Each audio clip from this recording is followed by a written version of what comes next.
इसको शास्त्रों में उल्कापात लिखा गया है।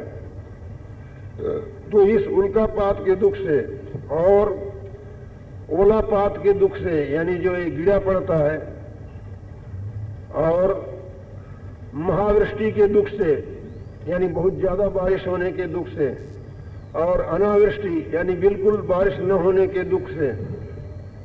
अब देखो कि पानी के लिए अपनी गवर्नमेंट बहुत कुछ इंतजाम कर रही है और हर एक जगह बहुत कुछ इंतजाम करते हैं, लेकिन अभी 5-7 साल बारिश न हुए तो सारी स्कीमें फेल हो जाएं और सब लोगों का जीना मुश्किल हो जाए। तो इस प्रकार से ये कुदरती दुख है कि महावृष्टि और अनावृष्टि यानी बहुत ज्यादा बारिश होने का दुख और बिल्कुल बारिश न होने का दुख, और विद्युतपात का दुख यानी बिजली पड़ने का दुख, और आपस के लड़ाई झगड़े का दुख, ये वगैरह दुख जो है ये कुदरती है।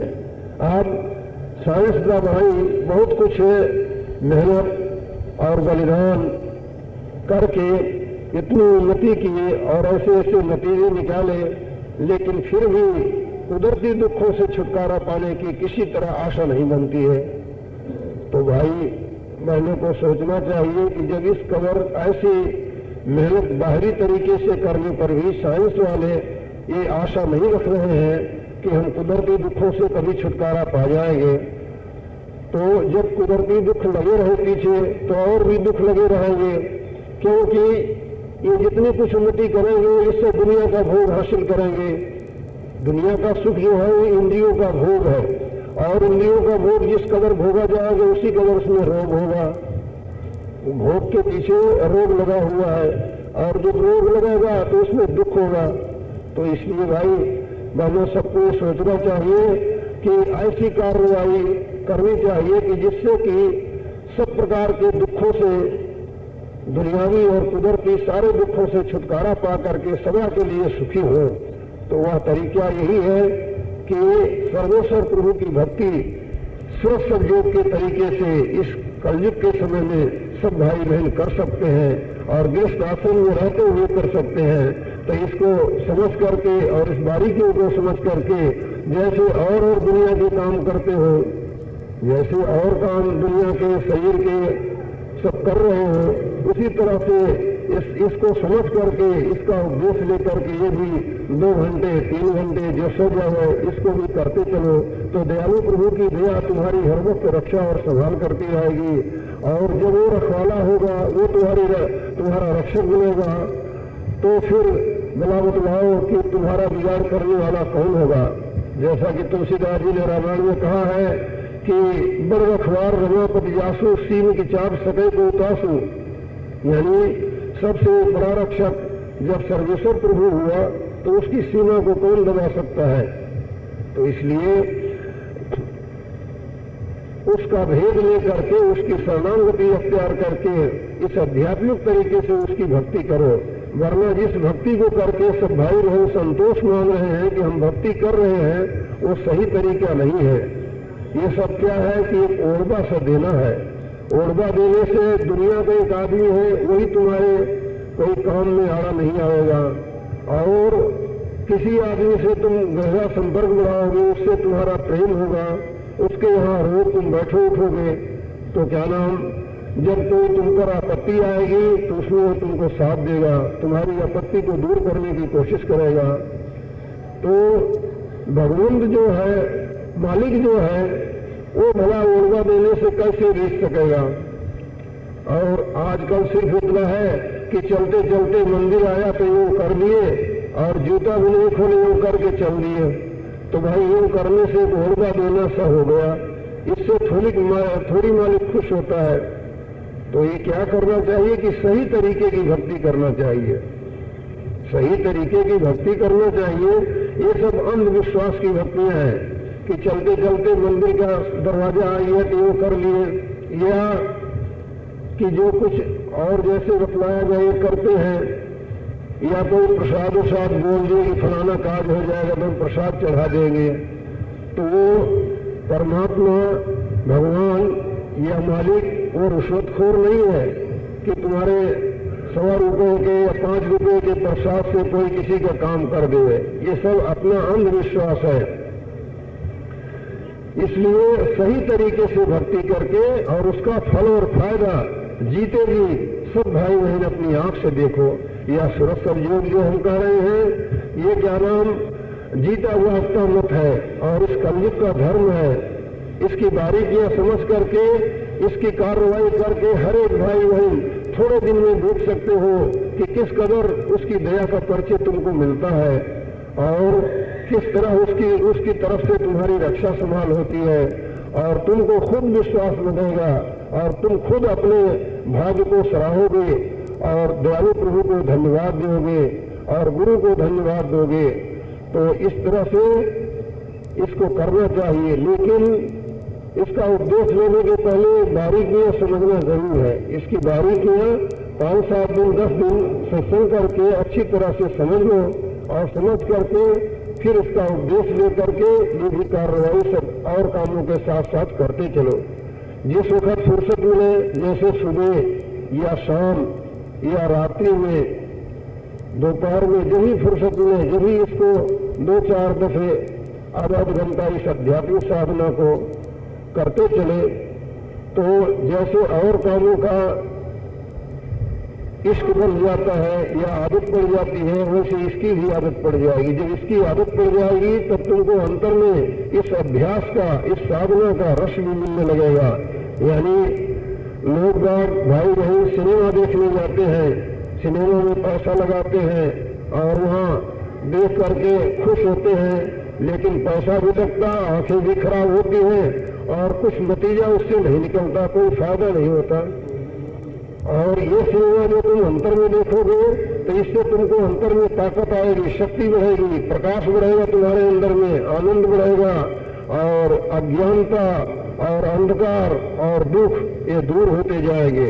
इसी तरह से अध्यात्मिक साधना करते करते जब क्या नाम ये परिपक्व हो जाएगी तो तुम उस सर्वेश्वर प्रभु से मिलकर के खुद सर्वेश्वर बन जाओगे। जैसे बूंद सागर से मिलकर खुद सागर बन जाती है, इसी तरह से जीव पीऊ से मिलकर के पीऊ बन जाएगा। पर धीरज के साथ समझ करके इस कार्रवाई को सब भाई बहनों को शुरू कर देना चाहिए। जब पूरी तरह से हर एक विषय को समझ लोगे तब तुमको खुद को इसमें यकीन आ जाएगा। लेकिन जब तक नहीं पूरी समझे हो तब तक ये ख्याल होता है कि जैसे और सब भाषण देते हैं वैसे ये भी एक भाषण है और इनके ये विचार है। ये विचार नहीं है, ये विचार हमारा हम सब भाई बहनों के अंदर प्रवेश होने के लिए कोशिश करते हैं। जब आप लोग इस बारीकियों को समझोगे तो आप सभी हमारे विचारों में सहमत हो जाओगे और फिर इन बातों को अपने अंतर में, अपने शरीर के अंदर देख सकते हो। कोई ये जवानी जमा फर्क की बातें नहीं है और सब संतों की वाणी में इन बातों का प्रमाण आपको मिलेगा, इन बातों को प्रमाण मिलेगा। और बाकी जो पिछले युगों का धर्म हमने बयान किया है वो क्या नाम पुराणों में, शास्त्रों में आप सब देख लीजिए, वो पुराणों और शास्त्रों से आपको मिलेगा। और सूरज शब्द का प्रमाण आपको संतों की वाणी में मिलेगा, जो अभी 1000-1200 वर्ष के अंदर संत हुए, जैसे कबीर साहब, तुलसी साहब, दादू साहब, नानक साहब, पलटू साहब, राधा स्वामी साहब, इन सब संतों की वाणी में आपको ये प्रमाण मिलेंगे। अगर इस बातों को समझ करके सर्वेश्वर प्रभु की भक्ति शुरू नहीं की जाएगी तो फिर मौत के दिन तेजी से दौड़े चले आ रहे हैं और मौत के वक्त बहुत भारी तकलीफ होती है। देखो अपने शरीर का एक अंग अगर नष्ट हो जाए तो फिर वैसा बनना मुश्किल हो जाता है। एक अंगुली अगर कट जाए तो फिर वो अंगुली पीछे वापस नहीं निकल सकती। तो मनुष्य शरीर ही जब चला जाएगा, मौत के समय छूट जाएगा बिना भक्ति किए हुए, तो वापिस ये शरीर कैसे मिलेगा? वापिस ये शरीर कैसे मिलेगा? क्योंकि एक अंगुली अगर नष्ट गई, सड़ गई, तो फिर क्या नाम वैसी अंगुली नहीं बन सकती। तो ये सारा का सारा शरीर जब मौत के समय नष्ट हो जाएगा तब वापिस मिलना मुश्किल है। और भक्ति करना शुरू कर देंगे तो जब तक कि उस निर्मल चैतन्य पद में जीवात्मा को तद्रूप नहीं करेंगे, तब तक बराबर मरने के बाद मनुष्य देही मिलती जाएगी और सच्चे पूरे गुरु मिलते जाएंगे, और पहले जन्म में दूसरे जन्म में पहले जन्म से दूसरे जन्म में बढ़ करके उच्च दर्जे की कमाई बनेगी। इसी तरह से 1, 2, 3 जन्म में, हद 4 जन्म में जा करके निर्मल चैतन्य पद में पहुंच जाएंगे। लेकिन ये सुन करके कोई भाई बहन अगर ये ख्याल करें कि 4 जन्म का हम निशाना लगाकर कैसे चले, हमें क्या विश्वास होगा कि हम 4 जन्म में पहुंचे कि नहीं पहुंचे, या मरने के बाद मनुष्य नहीं मिले या नहीं मिले। तो इसका सवाल यह है कि आप सत्संग करके खुद ही समझ लोगे। सत्संग करके जब सब बारीकियां आप समझेंगे तब आपको इसमें इत्मीनान हो जाएगा, यकीन आ जाएगा कि वाकई में हमको मनुष्य देही मिलेगी और हम अब सर्वेश्वर प्रभु की भक्ति करते हुए दिन दिन आगे बढ़ते जाएंगे। सत्संग करने से सब बारीकियां समझ में आ जाती हैं, और सारी बारीकियां समझना हर एक सत्संगी भाई बहनों को जरूर है।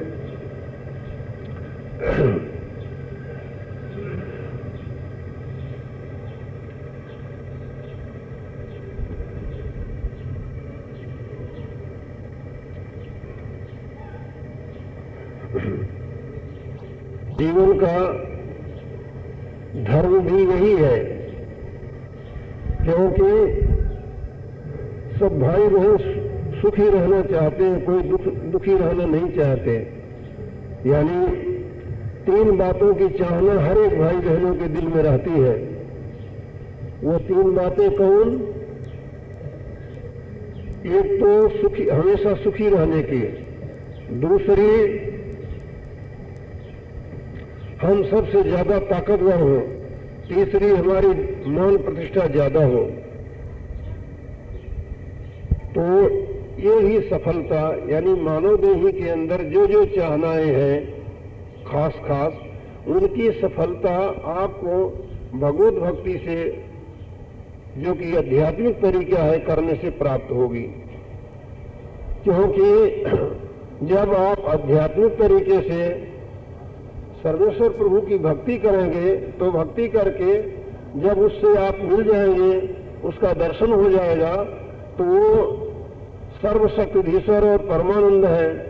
तो उससे मिलकर के जीव भी परमानंद को प्राप्त होगा, तब वो सदा के लिए सुखी हो गया। उससे बढ़कर और सुख नहीं है। और वो सर्व शक्तियों का भंडार है, सर्वशक्तिधीश्वर है। तो जीव उससे मिलकर के जब सर्वशक्तिधीश्वर हो गया तो क्या नाम, उससे बढ़कर के अब और कौन ताकत और शक्ति चाहिए। सब प्रकार की शक्ति उसको प्राप्त हो जाती है। और जब प्रभु का दर्शन हो गया तो उससे बड़ा और कोई नहीं है। तो जीव उस प्रभु का दर्शन करके क्या नाम, सच्ची बड़ाई को प्राप्त करता है। तो सच्ची बड़ाई और सच्ची ताकत और सच्चा सुख प्रभु की भक्ति से ही प्राप्त होगा।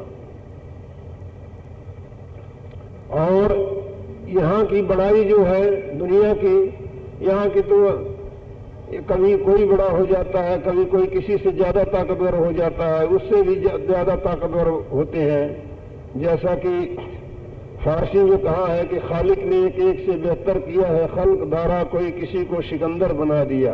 ये तो दुनिया में एक से बढ़कर के होते जाते हैं और एक को परास्त करने वाली शक्तियां होती जाती हैं। लेकिन सच्ची बड़ाई और सच्ची ताकत और सच्चा सुख प्रभु की भक्ति में है। जैसा कि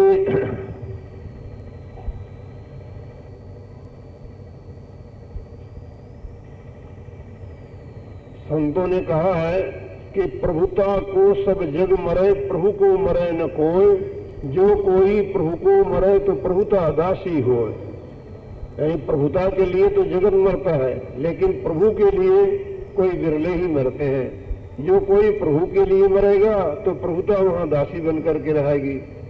तो इसलिए प्रभु के लिए सब भाई बहनों को कार्रवाई करना चाहिए। और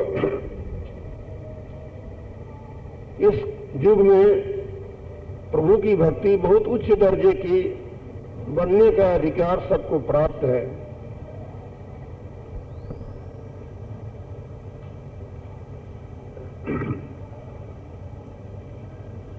और पिछले जमाने में देखिए लोग कितनी भारी मेहनत करते थे कि सतयुग में 50-50, 60-60, 70-70 हजार वर्ष तपस्या करते थे।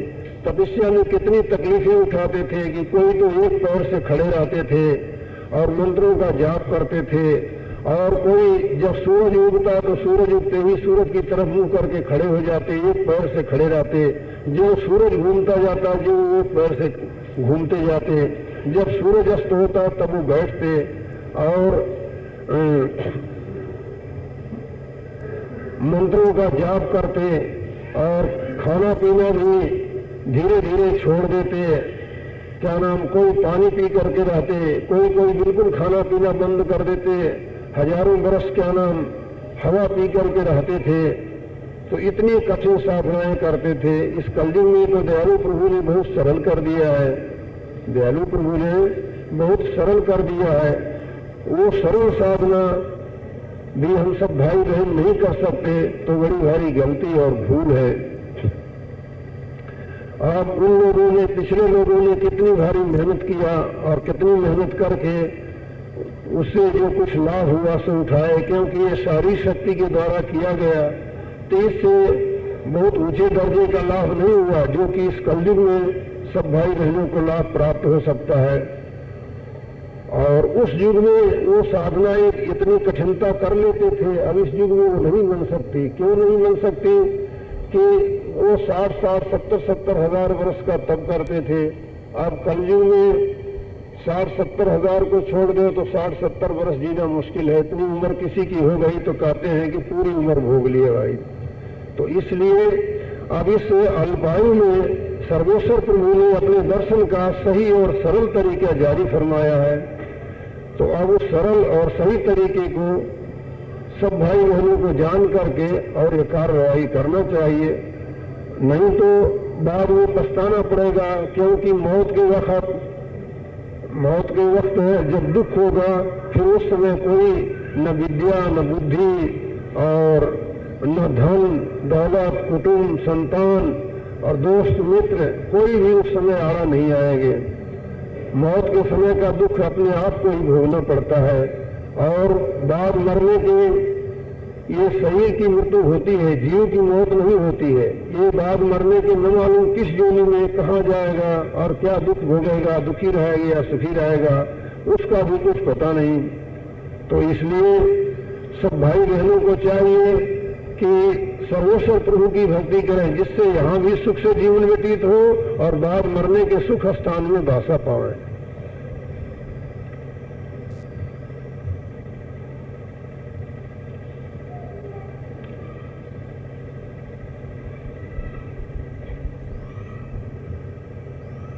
भाई बहनों को अगर कुछ पूछना हो इस विषय में तो पूछो और सरल किया जाएगा, समझाया जाएगा। सत्य बोलने जो है वो जब तक कि वो सत्य को जाने नहीं, जब तक सत्य क्या बोलेगा मनुष्य, सत्य को तो जानता ही नहीं कि सत्य क्या है। ये जितना पसारा तुमको संसार में नजर आता है ये सत्य नहीं है। जब सत्य को जानोगे तब सच्चा सत्य बोल सकोगे। जब तक सत्य को नहीं जाने तब तक सच्चा सत्य क्या बोलोगे। सत्य को जानना पहले कि सत्य क्या है। जो कुछ दिखाई सुनाई देता है ये सब नाशवान है। जो वस्तु नाश होती है वो असत्य है, जो नाश होती है वो असत्य है। जो हमेशा एक रस रहने वाली है, न कभी जन्मता है न मरता है, वो सत्य है। और जो सत्य बोलने की बात है ये व्यवहारिक सत्य है। इसके लिए हर एक इंसान को चाहिए कि सत्य बोले। जब वो देखेगा कि जितने जीव हैं सब हमारे प्रभु की अंश हैं और सब हमारी आत्मा है, जैसे हमारी आत्मा ऐसी सब आत्माएं हैं, तो क्या नाम सब फिर सत्य बोलने लग जाएंगे। और कि मतलब कि जो दिल से बुराई निकल जाएगी तो फिर झूठ बोलने की जरूरत क्या रहेगी। दिल के अंदर बुराई है, मलिनता है, बुराई है, मलिनता है, वही क्या नाम झूठ बुलाती है। जब तुम्हारे दिल से बुराई निकल जाएगी, मलिनता निकल जाएगी, तब तुम सत्य बोलोगे। इसलिए अपने दिल से बुराई को और मलिनता को निकाल दो तो फिर सत्य बोलने लग जाओगे। मुक्ति की कार्रवाई जो है उसका आध्यात्मिक तरीका सर्वेश्वर प्रभु ने बहुत सरल कर दिया है, बहुत सरल कर दिया है, जिसको कि हम सब भाई बहन गृहस्थ आश्रम में ही रहते हुए कर सकते हैं और उसका फायदा और फल भी अपनी आंख से जीते जी इसी जन्म में देख सकते हैं।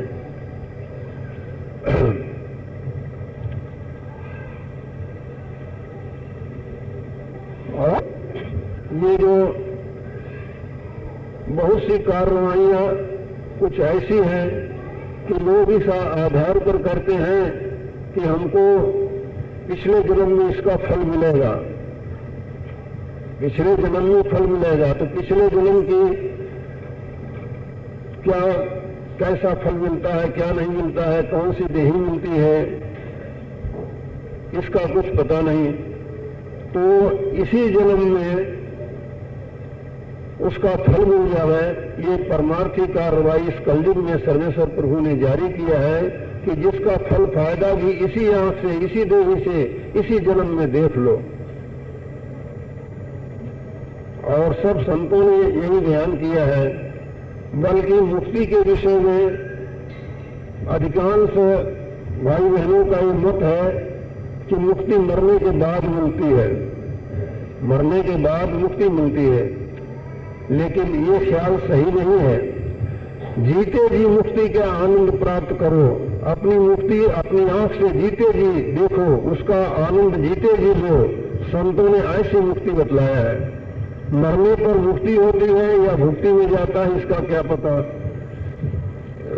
बल्कि आजकल जिससे मिलते हैं तो हर एक यही कहते हैं कि मरने पर मुक्ति मिलेगी, कर्म करते चलो मरने पर मुक्ति हो जाएगी। अगर मरने पर मुक्ति क्या होगी, जीते जी मुक्ति के आनंद लो, ये मुक्ति संत मानते हैं। संतों ने सबने यही उपदेश किया है और अपने अनुयायियों को जीते जी मुक्ति के आनंद बख्शा है कि जीते जी मुक्ति के आनंद का अनुभव करो। तो जब मुक्ति जीते जी नहीं मिली तो मरने पर उसका क्या भरोसा। इसलिए जो ये ख्याल है कि हमें कर्म करते हैं मरने पर मुक्ति होगी, इस ख्याल को छोड़ करके जीते जी मुक्ति के आनंद लेने की कोशिश सब भाई बहनों को करना चाहिए।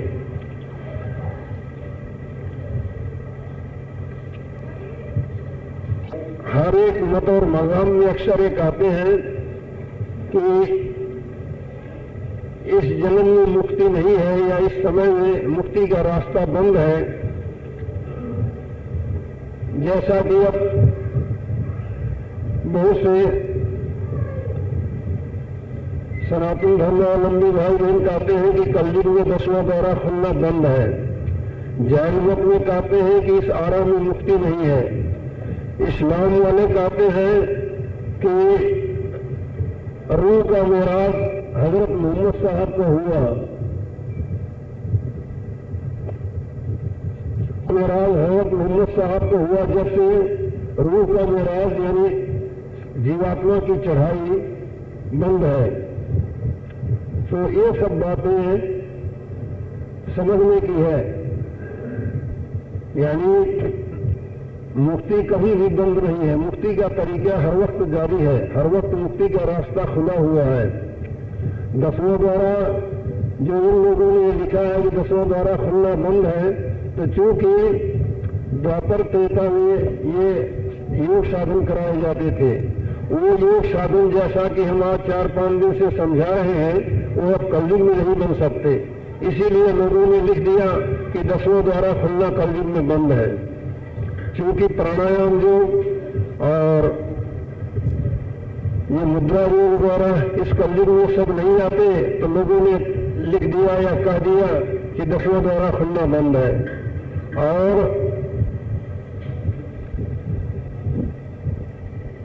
जैन मत के मूलाचार्य ऋषभदेव जी महाराज ये हैं, वो सतयुग में हुए थे। उन्होंने जब तक और ताटक ध्यान जारी फरमाया था, वो अब जब तक इस कलयुग में बन नहीं सकता। तो इसलिए वो लोग भी कहते हैं कि इस आरा में मुक्ति नहीं है, यानी इस युग में मुक्ति नहीं है।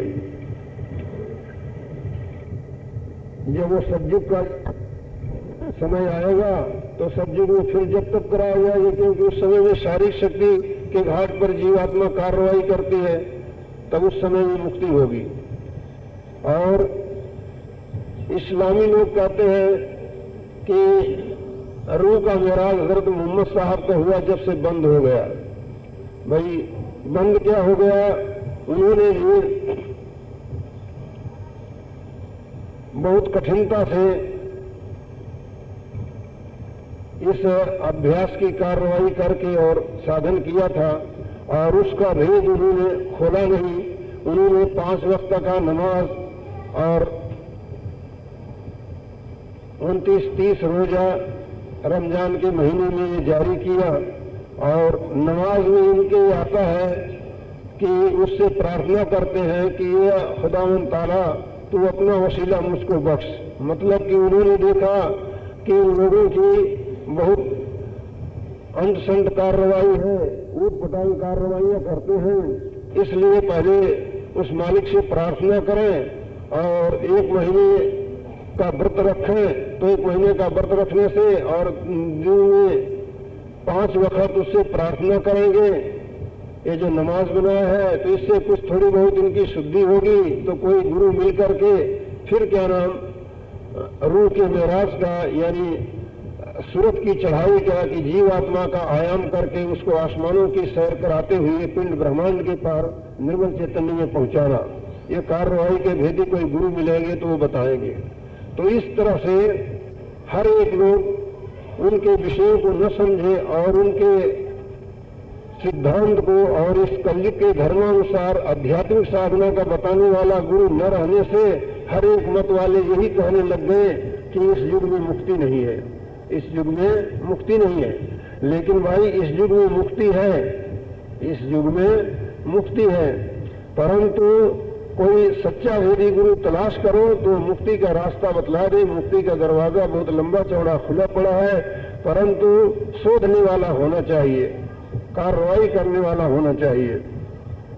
और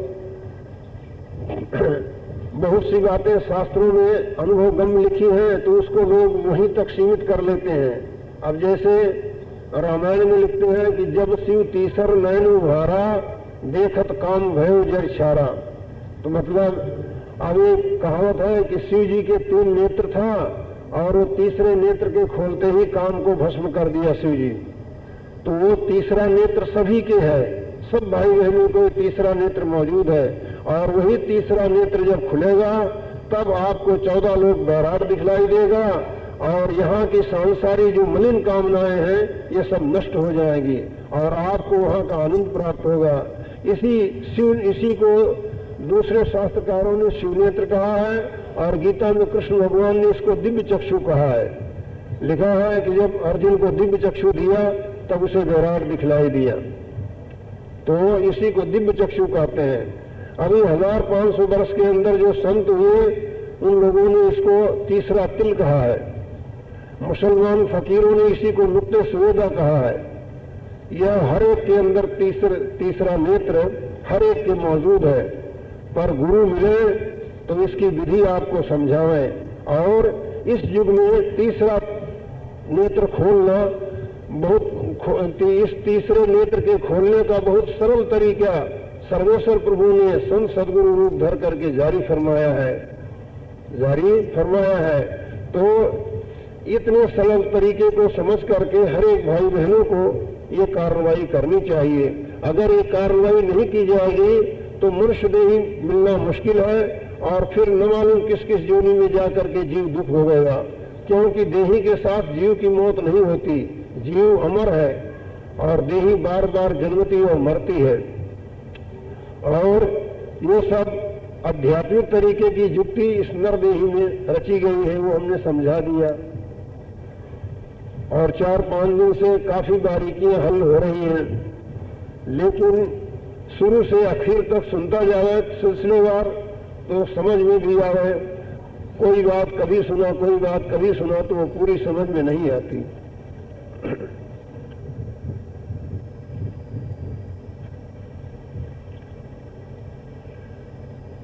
पर इन परमार्थी बारीकियों का समझना सब भाई बहनों के लिए जरूरी है। और इस कलयुग में उच्च से उच्च दर्जे की परमार्थी कार्रवाई हर एक भाई बहन कर सकते हैं, लेकिन परमार्थी बारीकियों का हल होना जरूर है। परमार्थी बारीकियों को हल करने वाले जब कोई भेदी गुरु मिले तब उनसे हल करा करके और सब बारीकियों को समझ करके और श्रेष्ठ योग का उपदेश लेकर के इसकी कमाई हर एक भाई बहनों को करना चाहिए। और इसी से आपकी जो चाहना है, इच्छा है, वो इसी से सफल होगी। वरना जैसा कि भी हमने बतला दिया कि इतनी तरक्की करने वाला, इतनी उन्नति साइंस वालों ने किया है, लेकिन फिर भी कुदरती दुखों से छुटकारा पाने की आशा नहीं बन रही है कि कहीं भी इससे छुटकारा पा जाएंगे। और आध्यात्मिक तरीके से कुदरती दुखों से और दुनियावी दुखों से, सब प्रकार के दुखों से रिहाई पा करके आप सदा के लिए सुखी हो सकते हैं। तो इसलिए इस कार्रवाई को कि जो भक्ति का वर्तमान समय का आध्यात्मिक तरीका है, इसकी कार्रवाई हर एक भाई बहनों को करना चाहिए। हो तो पूछ सकते हो किसी भाई बहनों को। प्रश्न है कि जामवंत भगवान राम के साथ लंका में रावण से युद्ध किए थे और फिर द्वापर युग में उन्होंने कृष्ण से युद्ध किया और युद्ध करके अपनी लड़की कृष्ण को विवाह दिया। यानी ये कथा जामवंत भगवान राम के साथ युद्ध किए रावण से, ये कहना रामायण में आई है। और भगवान कृष्ण के साथ लड़ना, यानी भगवान कृष्ण से लड़ाई करना और अपनी लड़की जाम्बावती को उनको विवाह देना, ये शायद श्रीमद् भागवत में है। तो वो पौराणिक कथाएं हैं। इनका प्रश्न है कि इतनी ज्यादा उम्र कैसे उनकी हुई। तो ये तो कुछ शंका तुलसीदास जी ने रामायण में ही निवारण कर दिया है। रामायण में ही निवारण इसका कर दिया है कि ये जितने रीछ बंदर थे वहां पर आया है कि रीछ और बंदर थे, तो ये उस जगह पर लिखे हैं कि जिस जगह पर जब रावण को राम ने मारा और बहुत से रीछ बंदर पड़े थे वहां मरे हुए, तो इंद्र राम का दर्शन करने के लिए आए। आकर के जब उन्होंने भगवान राम की प्रार्थना किया और प्रार्थना करके और फिर आए, बोले कि प्रभु हमारे योगी जो सेवा हो सो हुक्म दो। तब भगवान ने कहा कि हमारे जो रीछ बंदर ये सब वीर मरे हुए पड़े हैं, अमृत की वर्षा करके इनको जीवित कर दो, इनको जीवित कर दो। तब इंद्र ने ऐसा ही किया, वर्षा किया अमृत की, और वो सब जीवित हो गए, जीवित हो गए। लेकिन रीछ और बंदर जीवित हुए, जिये भालु कपि महिरज नीचर, ऐसा रामायण में लिखा है कि जिये भालु कपि महिरज नीचर। भालू और बंदर तो जीवित हो गए, लेकिन राक्षस जो से वो नहीं जिए। तो इस पर प्रश्न किए हैं कि राक्षस क्यों नहीं जिए, तो उसका उत्तर दिए हैं कि राक्षस जो थे वो तो मार दिए गए थे और मर गए थे। और ये रीछ और बंदर जो थे, ये सब देवता लोग जो थे, जो कि रावण के डर से हिमालय पहाड़ की कंदरा देखते थे आकर के मृतलोक में यहाँ छुपते थे। वो सब क्या नाम इधर उधर भागे भागे फिरते थे। तब उनको ब्रह्मा ने समझाया कि तुम लोग क्या करो कि बंदर और रीछ का भेष रूप बना करके और मृतलोक पर जाओ, न्यारी न्यारी अपनी सेनाएं लेकर के वहां भगवत भजन करो, जब तक कि भगवान राम का अवतार हो करके और रावण का नाश न करें। जब तक तुम लोग जाकर के रीछ और बंदर का रूप धर करके वहां अपने मृतलोक में रहो। तो वो सब देवता आए थे, देवता लोग रीछ बंदरों के रूप में थे।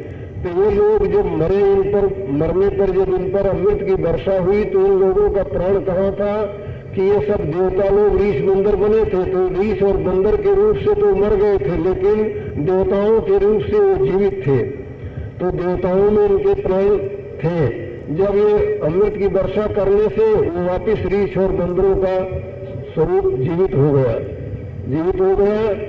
और ये लोग जब देवता थे तो इसलिए ये सब जीवित हो गए। और इसमें से कई नर देवी को धर करके योग साधन करते, जैसे जामवंत थे, इन्होंने योग साधन करके जोगीश्वर पदवी हासिल कर लिया था। जोगीश्वर पदवी हासिल करने से जोगीश्वर चाहे जब तक शरीर रख सकते हैं। तो इस तरह से जामवंत द्वापर में भी शरीर रखे और वहाँ रहते कहाँ थे, ये उसमें लिखा हुआ भागवत में कि जामवंत बस्ती में नहीं रहते थे, जंगल में पहाड़ में कंदरा थी, उस कंदरा में रहते थे, पहाड़ की गुफा में रहते थे। तो वहाँ ये योग साधन करते थे और योग साधन कर रहे थे। जब वो क्या नाम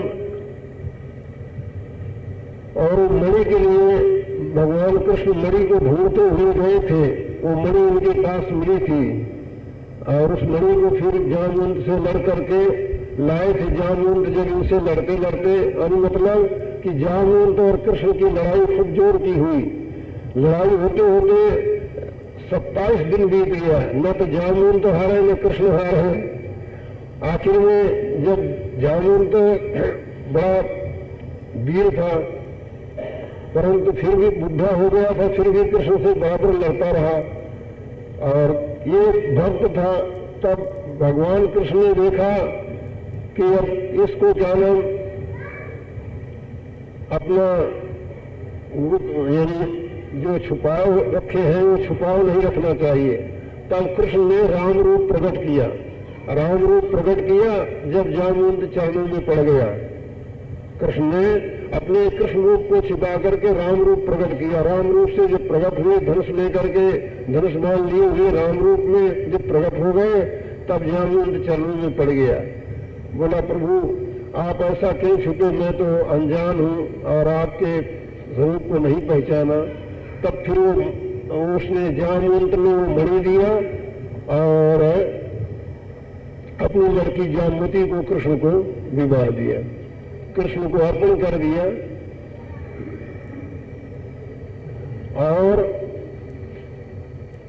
ये तो पौराणिक कथा का, जैसा कि ये नर लीला राम और कृष्ण ने किया था उस मुताबिक इसका अर्थ है।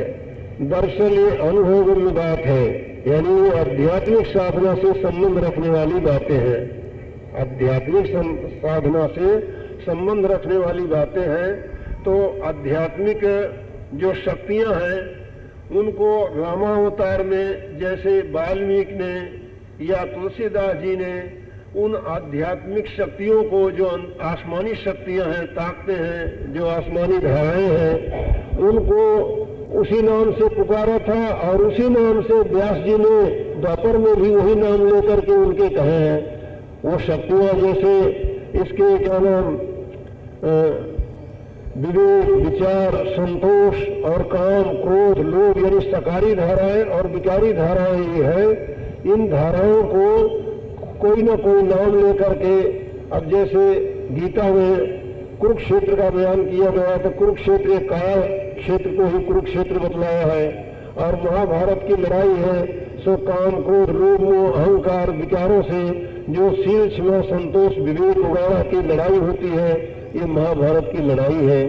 तो ये आध्यात्मिक साधना के ज्ञाताओं, योगेश्वर ज्ञानियों ने और संतों ने इस अध्यात्मिक में वर्णन किया है। यह आध्यात्मिक बात जो है, ये जो जामवंत की वहाँ लड़ने की बात है, वो यहाँ भी वहाँ भी रामायण में भी आध्यात्मिक है और यहाँ कृष्ण की लीला जो करी गई ये भी आध्यात्मिक है। बाहर ये बातें नहीं है, बाहर ये बातें नहीं है, ये आध्यात्मिकता की बातें हैं। आध्यात्मिकता का बात का बाहर लगाने से सही सही उसका उत्तर नहीं आता।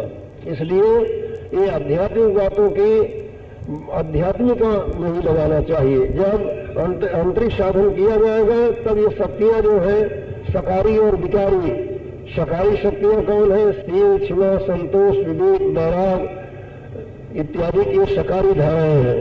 और विकारी धाराएं हैं काम, क्रोध, लोभ, मोह, अहंकार, आशा, तृष्णा वगैरह, ये विकारी धाराएं हैं। तो इन्हीं धाराओं का नाम लेकर के इनको नाम से जाहिर किया है, नाम रूप से जाहिर करके प्रसंग बना करके महात्माओं ने लिखा है। इस तरह से व्यास जी ने भी जामवंत का नाम लाए और इन्होंने भी रामायण में वाल्मीकि या तुलसीदास जी भी जामवंत का नाम लाए।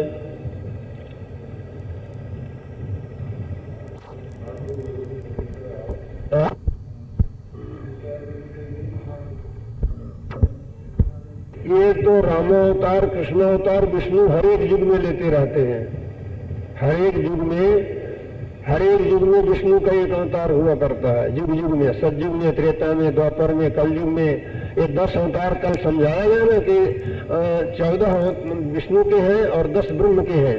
ये 24 अवतार गिने जाते हैं। तो 24 अवतार विष्णु के हमेशा हुआ करते हैं और ब्रह्म का जो 10 अवतार है वो एक एक कल्प में एक एक अवतार होता है। लेकिन जैसे अब ब्रह्म राम बन करके आता है, कृष्ण बन करके आता है, तो विष्णु भी राम और कृष्ण बन करके आते हैं। पर ब्रह्म तो एक कल्प में एक ही बार आएगा और विष्णु एक कल्प में हजारों बार आएंगे, बल्कि और ज्यादा आएंगे, युग युग में आते हैं। यानी 9 से 94 चौकड़ी का एक कल्प होता है और फिर 4 युग की एक चौकड़ी होती है। तो ये तो युग युग में विष्णु के अवतार हुआ करते हैं और यही 24 अवतार होते हैं। 24 की उनकी लिमिट है। 10 जो एक ब्रह्म के होते हैं, मत्स्य, कच्छ, बारह, नरसिंह, बामन, परशुराम, राम, कृष्ण और बौद्ध और कलंकी, ये 10 ब्रह्म के हैं। और यही विष्णु भी 10 अवतारों में आते हैं।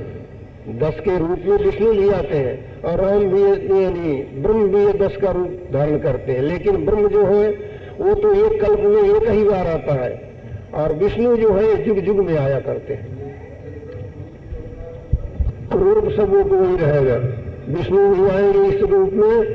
तो जैसे अब रामावतार विष्णु को हुआ तो क्या नाम, विष्णु का भी वही राम नाम होगा और वही सब लीला विष्णु भी करेंगे। लेकिन रामावतार होगा पर ये होगा कि विष्णु का अवतार वो होगा, वो युग युग में होगा। जैसे त्रेता, हर त्रेता में विष्णु का रामावतार होगा, हर त्रेता में विष्णु रामावतार लेंगे और हर द्वापर में विष्णु का कृष्ण अवतार होगा। परंतु ब्रह्म जब कृष्ण के रूप में आएंगे तो एक कल्प में एक ही अवतार होगा उनका। अवतार नहीं लेते हैं, ब्रह्मा का अवतार नहीं होता।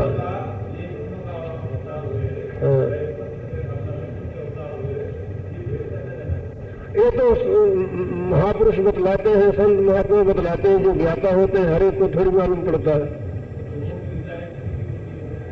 होती है लेकिन ताकत में फर्क रहता है। अब जैसे क्या नाम, जब ये रावण था जोगेश्वर गति को प्राप्त हुआ था, जोगेश्वर की ताकत थी रावण को।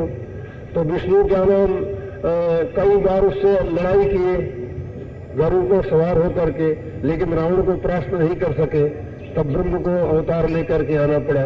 यानी ब्रह्म तब आता है कि जब उसके कामदार हैं जैसे ब्रह्मा, विष्णु, शंकर, ये लोग, इन लोगों से जब नहीं संभलता तब ब्रह्म अवतार लेकर के आता है। तब वो आकर के जो कि उसके मुखालिफ रहते हैं उनको मार करके वेद की मर्यादा कायम करते हैं। इनसे समझ गया जहां तक उनको आने की जरूरत नहीं है। अब ये कहो कि कैसे मालूम पड़ता है, तो मालूम पड़ने वालों को पड़ता है, सबको मालूम हो जाए। अब एक साइंस की लाइब्रेरी है, इसमें सबको थोड़ी मालूम पड़ सकता है। जो फिजिक्स किए हैं और क्या नाम उसके ट्रेनिंग लिए हैं वो उस लाइब्रेरी में जा सकते नहीं, दूसरे को जाने नहीं देते। एक दुनियावी बुद्धि है, लौकिक बुद्धि है, लौकिक बुद्धि के ये काम है। तो इसमें इतना हुआ है, फिर वो बारीकियां तो हर एक को कैसे मालूम पड़ सकती है। तो इसलिए वो तो महात्मा लोग सब खबर पहले से ही दे देते हैं। जैसे रामावतार होने की खबर पहले हो गई और ये अवतार हमेशा हुआ करते हैं। पुराणों में उनके लेख भी हैं, पुराणों में लिखे हुए भी हैं। अवतार होने की खबर पहले से हो गई है कि मुरादाबाद जिले में संबलपुर तहसील है, संबलपुर तहसील में गुणवंतपुरी होगी, वहाँ एक शालिग्राम ब्राह्मण हो गए, उनके लड़की होगी, उस लड़की के कंवारे में ही भगवान जन्म ले लेंगे तो उसको लड़की को कलंक लगेगा, इसलिए वो कलंकी भगवान कहलाएंगे और काले घोड़े पर सवारी करेंगे और तलवार लेकर के दुष्टों का वध करेंगे। कलंजर राक्षस होगा, उस कलंजर को मारेंगे। मतलब कि ये जो ब्रह्म के अवतार होते हैं ये सब अनुभव गुण है, जो अंतर में बातें हैं वही बाहर उसको जाहिर करके वो दिखाते हैं। ये आध्यात्मिक बातें हैं, सब बाहर करके दिखाते हैं।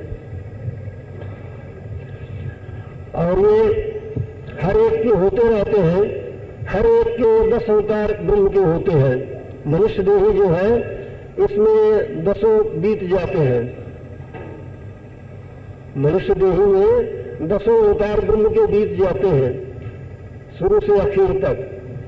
कैसे कि पहले मत्स्य अवतार होता है, तो मत्स्य मानो मीन कहते मछली को, और मतलब कि ये जब पिता से वीर्य अलग होता है तब वो क्या नाम मछली के आकार की तरह वो माता के गर्भ में जाता है, तो इसीलिए इसको मत्स्य अवतार कहा। और चेतन उसके साथ रहता है, इसीलिए मत्स्य अवतार कहा गया। और जब वो माता के उदर में जाकर के गर्भ योनि में जाकर के और वो वहाँ खौलता है, तो खौल करके जब वो जाड़ा पड़ता है तो उसका कच्छ का आकार बनता है, कछुए का, तो कच्छ का अवतार हुआ। और मत्स्य कच्छ 12, और फिर जब और बड़ा हुआ, जब बड़ा हो गया या जो उसमें हाथ पांव यानी सिर और हाथ पैर आंख कान वगैरह इंद्रियां अंदर बन गई, तब जो माता खाती पीती है वो मलमूत्र जो है उसके मुंह पर से बहता है, इसीलिए वही 12 अवतार स्पष्ट हुआ, 12 अवतार स्पष्ट हुआ। मत्स्य कच्छ 12 और नरसिंह। फिर जब वो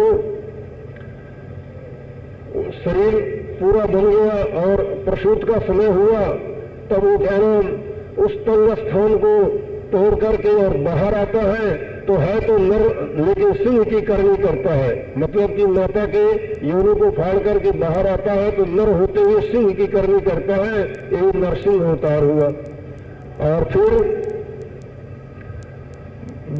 वामन, मतलब कि इन लोगों ने पुराणों के वसूल से, अब जैसे मत्स्य अवतार में क्या किए कि समुद्र का मथन करके, यानी ब्रह्म के नित्य अवतार और निमित्त अवतार वो जो हुए हैं वो तो नित्य अवतार हुए, निमित्त अवतार हुए हैं, और नित्य अवतार हमेशा होता रहता है।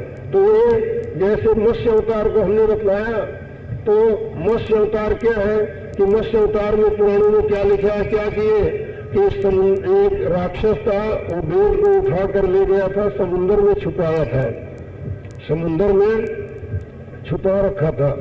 तब भगवान मत्स्य अवतार धारण करके और समुद्र में जा करके उस राक्षस को मार करके और वेद ला करके ब्रह्मा को दिए, वेद लाकर ब्रह्मा को दिए। तो अब वो नित्य अवतार क्या है कि मत्स्य यानी वो वीर्य मछली के आकार से जब माता की योनि में जाता है तो योनि रूपी सागर का मथन करना, सागर का मथन करना, और ये क्या नाम काम रूप राक्षस उस वेद को हर कर ले गया और उस भवसागर रूपी सागर में रखा, भव सागर रूपी सागर में रखा। तो क्या हुआ कि उससे वीर जब वहां गया तब उससे क्या नाम वीर निकल जाने के बाद काम रूपी राक्षस का मर्दन हो गया, उसका वो शिथिलता हो गई, वही उसका नाश करना हुआ। और फिर वो जब वहां गया तब क्या हुआ कि वेद ला करके ब्रह्मा को भी, वेद क्या है, वेद नाम ज्ञान का है, और ज्ञान कहाँ है कि 5 इंद्रियां जो ज्ञान की हैं, आंख कान नाक जीवा त्वचा, ये 5 ज्ञान इंद्रियां हैं। तो ज्ञान इंद्रियों का जो अंदर में जाना और जा करके पहले मस्तिष्क बनता है, उसमें ज्ञान इंद्रियां बनती हैं। तो यही वेद ला करके ब्रह्मा को देना, ब्रह्मा से मतलब है कर्म से, ये शरीर जाकर जीव वहां जा करके वीर जा करके और रज और वीर दोनों एक होकर के खौले और मस्तिष्क बना। पहले मस्तिष्क बनकर के उसमें ज्ञान इंद्रिया हुई और फिर वो शरीर कर्म के अधीन हुआ। यही वेद ला करके ब्रह्मा के अधीन करना है, यानी ज्ञान इंद्रिया कर्म के अधीन हुई। कर्म का ही नाम ब्रह्मा है। कर्म के अधीन करना यानी ब्रह्मा के अधीन करना है वेद। और मत्स्य में क्या किए कि मंदराचल पर्वत को अपने ऊपर धारण करके समुद्र को मथ करके और फिर 14 रत्न निकाले। तो वही शरीर वही पिंड बढ़ते बढ़ते जब मत्स्य का रूप धारण किया तब क्या हुआ कि उसमें अंतःकरण और 10 इंद्रियां बने, यही 14 इंद्रियां बने, यही 14 रत्न निकालना है। और आगे उसमें क्या किए, मत्स्य कच्छ 12 में क्या किए कि माले की कोट में पृथ्वी हिरण्याक्ष ने पृथ्वी को ले जाकर के मैले की कोट में रखा था। भगवान उस मैले की कोट को ढहा करके और पृथ्वी को ला करके ब्रह्मा को दिए। तो यह पृथ्वी क्या है कि वो काया जो माता के उदर में काया थी, ये क्या नाम माता के उदर विषय क्या है, मल है, मैला है। तो उस मैले के कोट में काया रूपी पृथ्वी थी, काया रूपी पृथ्वी थी। तो हिरण्याक्ष कौन है कि जीव का अक्षय पद यानी अपनी असिद्धता को हरण करने वाला कौन है, कर्म है। उस कर्म ने इस जीव को ले जाकर के गर्भ में डाल दिया था। तो वो गर्भ में उस हिरण्याक्ष ने जो है इस काया रूपी पृथ्वी को मैले की कोट में डाल दिया था। तब उसमें जो कहने में जीव है, यही चैतन्य यही ब्रह्म है, ये गया और फिर वहां से उस शरीर को निकाला और ला करके इस काया रूपी पृथ्वी को यानी मैले का कोट है उसको ढहा करके बाहर ला करके कर्म के अधीन कर दिया, यही ब्रह्मा को देना है। और फिर नरसिंह रूप धर करके हिरण्याक्ष उसको मारे, प्रहलाद की रक्षा किए। तब वही जो बाहर आया माता के उदर को फाड़ करके बाहर आया, तब आकर के नर होते हुए सिंह की करनी किया और क्या नाम इसको भक्ति की, अब इसको भक्ति की रक्षा करने के लिए भक्ति कमाने का अधिकार जीव को मिला कि मर्द ही मिल गई और बाहर आ गया। ये क्या नाम, ये नरसिंह रूप हुआ, नरसिंह अवतार हुआ नित्य। और फिर बामन अवतार हुआ। बामन ने क्या किया कि बलि को छल लिया था। तो बच्चा जब क्या नाम छोटा हुआ और हंसने लगता है, खेलता है, हंसता है और थोड़ा थोड़ा बोलने लगता है, तो उसकी तोतरी बोली में बड़े बड़े बलवान मोह जाते हैं। इसी तरह से बामन का बलि का छलना हुआ। बड़े बड़े लोग भी उस बच्चे की तोतरी बोली में खुश हो जाते हैं और मोहित हो जाते हैं, यही बलि का छलना हुआ। और फिर किसा अवतार हुआ है कि बावन और फिर परशुराम ने क्या किया कि परशुराम ने अवतार लेकर के और क्षत्रियों का निपात करके और पृथ्वी ब्राह्मणों को दान दे दिया। तो परशुराम अवतार क्या है कि वही बच्चा जब बड़ा हुआ तब उसके बाद क्या होती है कि ब्रह्मचर्य अवस्था होती है, ब्रह्मचर्य का पालन करते हैं। तो ब्रह्मचर्य में जब स्थित हुआ तो क्या नाम ब्रह्मचर्य में स्थित होकर के और ये जो काम के विचार हैं, जो क्या नाम रीढ़ की 21 गांठियां हैं, इन 21 गांठियों से हृदय कौन से ये कल्पनाएं उठती हैं और फिर वहां से 21 गांठियों से होकर इंद्रिय द्वारा विषय भोगों में फंसता है, इसको दमन किया। यही 21 बार पृथ्वी का दमन करके क्षत्रियों का नाश करके, और क्षत्रिय कौन है 6 यानी काम क्रोध लोभ मोह मद मत्सर, इनका दमन करके और ब्राह्मण को दान कर देना है पृथ्वी यानी काया रूपी। जब ब्रह्मचर्य में स्थित हुआ तो ये काया अपने ब्रह्म को प्रदान करनी हुई। तो इस तरह से ये परशुराम अवतार हुआ। और फिर इसके बाद राम अवतार हुआ। राम ने क्या किया राम अवतार में, यानी अभी तो ब्रह्मचर्य आश्रम जो है ये परशुराम अवतार हुआ। और ब्रह्मचर्य के बाद फिर क्या होता है, गृहस्थ आश्रम होता है। तो गृहस्थ आश्रम जो है ये राम अवतार है कि राम ने क्या किया कि रावण को मार करके सीता को लाए और अवध में राज किए। तो गृहस्थाश्रम में रह करके गृहस्थाश्रम की नीति और धर्म को पालन करते हुए नीति और धर्म को पालन करते हुए और अपनी सुमति में स्थिर रहना। सीता कौन है? सुमति। सुमति है सोई सीता है। सुमति में स्थित रहना, सुमत से बर्तावा करना और कुमति को नजदीक नहीं आने देना, कुमति को नजदीक नहीं आने देना, ये और अहंकार रूपी रावण का नाश करना, अहंकार में नहीं बरतना, ये अहंकार को दमन करना, यही रावण को मार करके। और अवध में अवध क्या है कि अंतर में 10वां द्वारा जो है वो अवध है, उसमें अपने मन और सूरत को 10वें द्वार में लगा कर रखना, यही अवध में राज करना है। और फिर इसके बाद कृष्णावतार हुआ। कृष्णावतार में हुआ तो गृहस्थ आश्रम के बाद क्या होता है? बाणप्रस्थ आश्रम होता है। बाणप्रस्थ आश्रम में क्या होता है कि स्त्री पुरुष यानी पति पत्नी दोनों एक साथ रह करके भगवत भक्ति करते हैं, भगवत भक्ति करते हैं। तो कृष्ण ने क्या किया कि कृष्ण ने बाणप्रस्थ का नमूना दर्शाया है कि कृष्ण सब में गृहस्थ में रहते हुए, और क्या नाम, कृष्ण की पदवी क्या है? अच्युतानंद, यानी कभी विषयों के वश न होना। तो इस तरह से कृष्ण ने कंस को मार करके और क्या नाम, द्वारका में जाकर राज किए। कंस को मार करके द्वारका में राज किए। तो बाणप्रस्थ का ये है कि पति पत्नी दोनों साथ में रह करके और काम के वशीभूत न होना, काम के वशीभूत न होना, और फिर जाकर के मन और सूरत को 10वें द्वार में, 10वां द्वारा है सही द्वारका है, 10वें द्वार में मन और सूरत को पहुंचाना, यही कृष्णावतार है, बाणप्रस्थ अवस्था। अब बाणप्रस्थ अवस्था के बाद संन्यास्त अवस्था होती है। तो कृष्ण के बाद कौन सा अवतार हुआ? बौद्ध अवतार हुआ। तो बौद्ध जो है यानी 10वें द्वार में मन और सूरत को पहुंचा करके और मौन हो जाना, यही बौद्ध अवतार है। यही बौद्ध अवतार है कि मतलब कि बाणप्रस्थ के बाद संन्यास्त होता है। बाणप्रस्थ के बाद ब्रह्मचारी, गृहस्थ और बाणप्रस्थ और संन्यास्त। संन्यास्त में जाकर के सब आशाओं को नाश कर देना, सब आशाओं को नाश कर देना और मन और सूरत को 10वें द्वार में स्थिर कर देना, यही बौद्ध अवतार है। और एक संन्यास्त आश्रम है, संन्यास्त आश्रम है सो बौद्ध अवतार है। और संन्यास्त आश्रम के बाद फिर क्या होती है कि परमहंस आश्रम होता है, यानी चारों आश्रमों के बाद ये परमहंस है।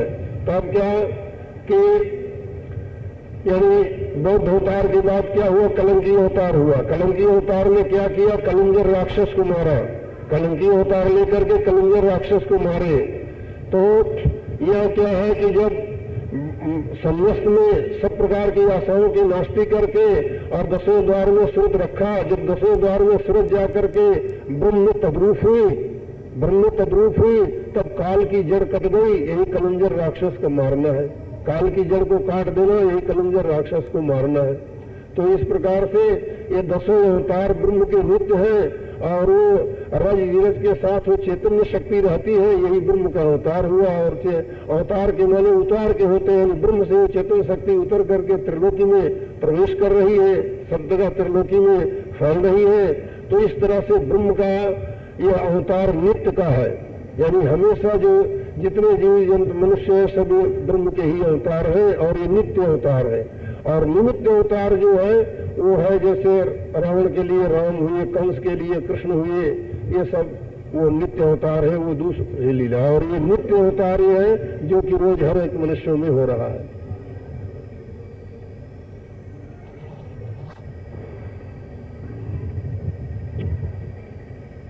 चलो भाई, तो प्राप्ति या मोक्ष इस देही से हो सकती है या नहीं, और देही का त्याग कर देगा तो फिर मोक्ष या ब्रह्मपद का आनंद उसको कैसे मालूम पड़ेगा। यानी यही बातें 4-5 दिन से समझाई जा रही हैं।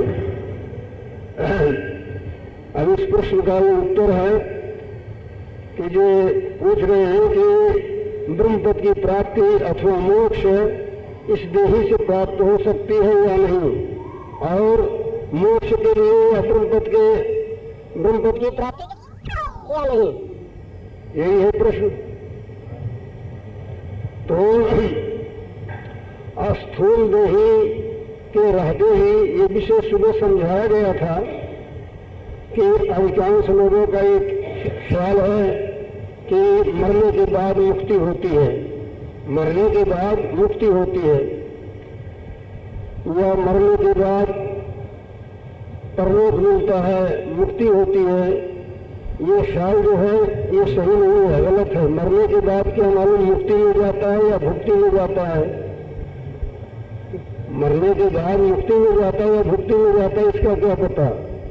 जीते जी मुक्ति का आनंद लेना संत इस मुक्ति को मानते हैं। संत मत में जीते जी मुक्ति बतलाई गई है। जीते जी मुक्ति का आनंद करने करके अपने इसी देही में मुक्ति का आनंद ले और बाद में देही छोड़ने के फिर जाकर मोक्ष पद में आनंद करे।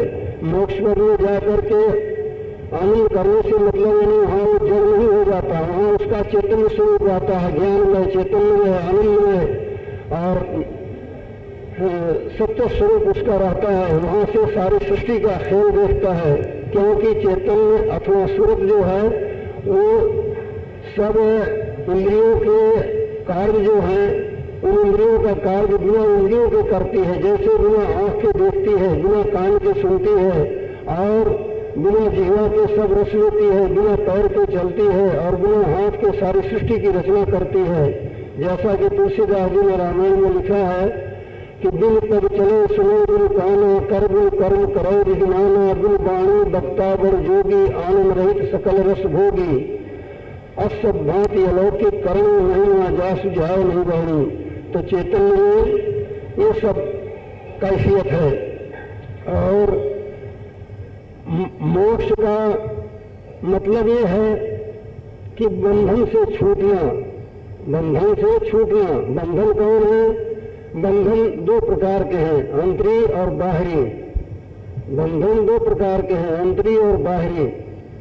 बाहरी बंधन क्या है? बाहरी बंधन है धन, संतान, स्त्री, दोस्त, मित्र, यार, आसना, कुटुंब और पोस्ट वहदा और जाति पाति, ये सब लोक लज्जा, कुल की मर्यादा और देही वगैरह, ये सब बाहरी बंधन है। और अंतर के बंधन क्या है कि तत्व और प्रकृति और मन, बुद्धि और चित्त और काम, क्रोध, लोभ, मोह, अहंकार आदि विकार, ये सब अंतरी बंधन है। ये सब अंतरी बंधन है। इन दोनों प्रकार के बंधनों में आत्मा बनी हुई है। पहले ये आत्मा, ये अंतरी बंधन हुए, यानी तत्व और प्रकृतियों के ये अंतरी बंधन पहले आत्मा के हुए। इन्हें अंतरी बंधनों में आकर के इसका गिलास चढ़ते चढ़ते स्थूल देही का गिलास चढ़ा, तो देही के बाद फिर ये बाहर के बंधन हुए जो कि अभी बयान किए। इन दोनों प्रकार के बंधनों में आत्मा बंधी हुई है। इन दोनों प्रकार के बंधनों से छूट करके अपने निर्मल चैतन्य स्वरूप को प्राप्त होना, इसी का नाम मुक्ति है। इसी का नाम मुक्ति है। अब इसके लिए कर्म करना पड़ता है। जैसा कि ये ख्याल है कुछ लोगों का कि मन से विचार लिए कि हम मुक्त हैं, हम ब्रह्म हैं, तो ऐसे मन से विचार लेने से ब्रह्म नहीं हो जाता। अगर ये विचार लेने से ब्रह्म हो जाए तो कौन चाहता है? सभी जानता है कि हम राजा हो जाएं, सभी जानता है कि हम सुखी रहें। तो मन के विचार लेने से ये जबानी जमा खर्च से नहीं होता। जब तक कि जड़ और चेतन की ग्रंथि नहीं छूटेगी, जब तक कि जड़ चेतन की ग्रंथि नहीं छूटेगी, तब तक आत्मा क्या नाम चैतन्य स्वरूप को और परमानंदों को अथवा मुक्ति को प्राप्त नहीं होगा। और जड़ चेतन की ग्रंथि जो है वो योगाभ्यास से छूटेगी, योग साधन से। योग साधन जो है वो स्थूल देही रहे बनता है, स्थूल देही से ही बनेगा। या जो मनुष्य देही है ये इसीलिए सर्वेश्वर प्रभु ने रचा है, जो कि आज 4-5 दिन से समझाया जा रहा है। तो जब योग साधन किया जाएगा, जब जड़ चेतन की ग्रंथि छूटेगी। लेकिन योग में कई प्रकार के योग हैं, कई प्रकार के योग हैं, वो सब पिछले युगों के धर्म हैं। इस कलयुग का धर्म क्या है? सुरत सब योग, और यही सच्ची और पूरी प्रेम भक्ति है।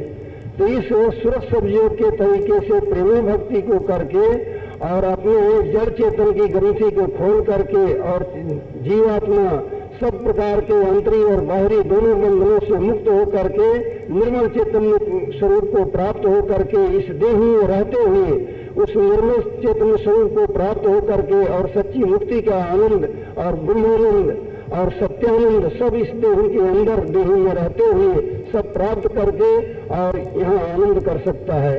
और जब देही का ठेका हो, जब देही का ठेका पूरा हो जाए तब इस देही को छोड़ करके अपने निर्मल चैतन्य स्वरूप में जाकर के तद्रूप हो जाए। यह मुक्ति का तरीका है और यह कमाई पूरे तौर से यानी सही तरीके से और पूरी मुक्ति या पूरे आनंद का इस कलयुग में सब भाई बहन गृहस्थ आश्रम में रहते हुए कर सकते हैं। पिछले युगों में जो कार्यवाही थी वो बहुत कष्ट साध्य थी, कष्ट साध्य थी और उससे पूरा लाभ भी नहीं होता था।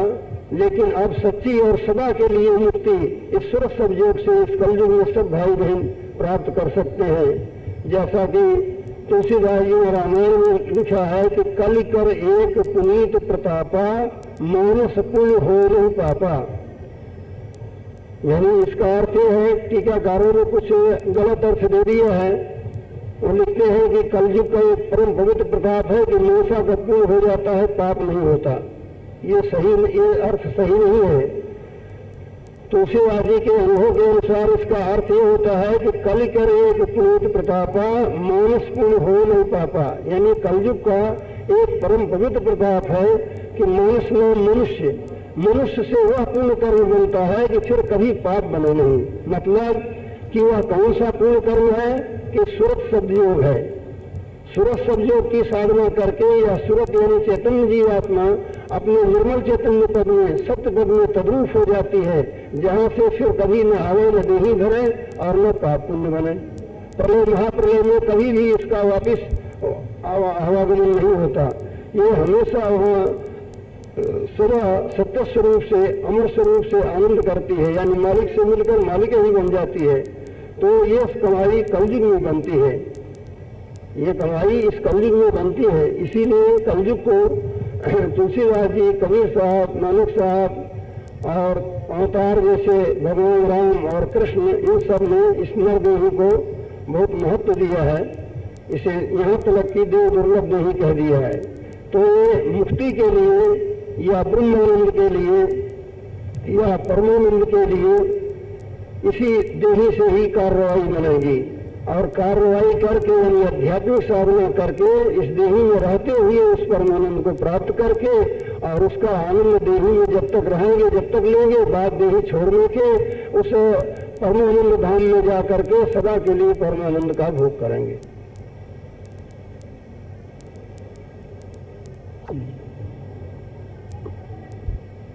उन्होंने बहुत कुछ चिताया है और ये कलयुग और मनुष्य देही ये बड़ा सुनहरा अवसर सब भाई बहनों को प्राप्त हुआ है कि इस कलयुग में नर देही को पा करके बहुत ऊंचे दर्जे का परमार्थ कमा सकते हैं, जैसा कि सारी संत वाणी कह रही है। और सब भाई बहनों को जरा सा भी थोड़ी भी आस्तिकता और थोड़ी सी उम्मीद लेकर के इन बारीकियों को समझ करके कार्रवाई करें तो थोड़े ही अरसे में यानी 4-6 महीने में ही अपने उनको फायदा मालूम हो जाएगा कि हाँ इस कमाई से किस कदर फायदा होता है। लेकिन बारीकियों को थोड़ा सत्संग करके 10-5 दिन समझना जरूरी है। और कुछ भाई बहनों के ऐसा है कि यहाँ हजूम में यानी इस गिरोह के अंदर कई बातें उपदेश की कही जाती हैं तो कोई बातें समझ में नहीं आती और उनके ये इच्छा रहती है कि हम लोग काम में अथवा इस भीड़ के अलावा हम हर बातों को पूछ करके मालूम करें। और ऐसी हमारी खबर भी आई है तो हम ऐसे